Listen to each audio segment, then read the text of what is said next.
যখন হযরত ইব্রাহিম আলাইহিস সালাম নমরুদের কাছে এক সত্য রবের দাওয়াত নিয়ে আসলেন, তখন নমরুদ অত্যন্ত দম্ভ ভরে নিজেকেই খোদা দাবি করে বসলেন।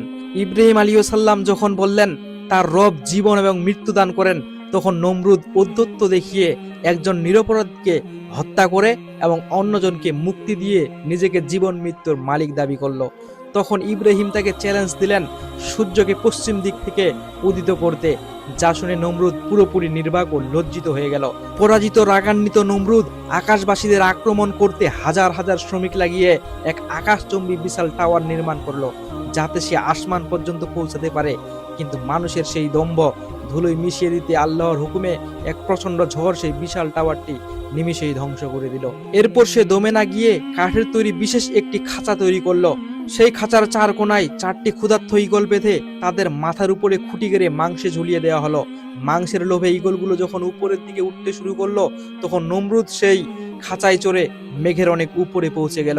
সেখান থেকে সে আকাশে তীর ছুড়ল। আল্লাহ তাকে পরীক্ষা করতে রক্তমাখা তীর ফেরত পাঠালেন। নমরুদ যখন দেখলো তার তীর রক্ত নিয়ে ফিরে এসেছে, তখন সে পশুর মতো উল্লাস করে চিৎকার করে বলতে লাগলো যে সে ইব্রাহিমের খোদাকে নাউজুবিল্লাহ হত্যা করে ফেলেছে।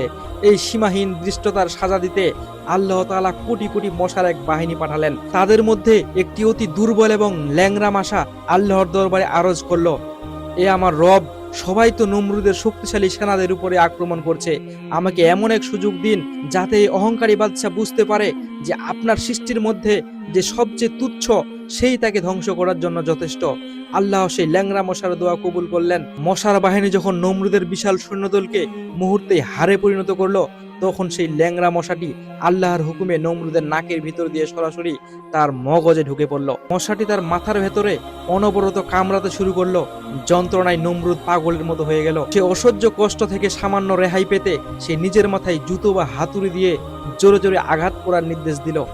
যে বাদশা নিজেকে খোদা বলতো, তাকে দীর্ঘ 400 বছর জুতোর বাড়ি খেয়ে ধুকে ধুকে বেঁচে থাকতে হয়েছিল। অবশেষে চরম অপমান আর সেই মশার যন্ত্রণার মধ্য দিয়েই নমরুদের করুণ মৃত্যু হয়।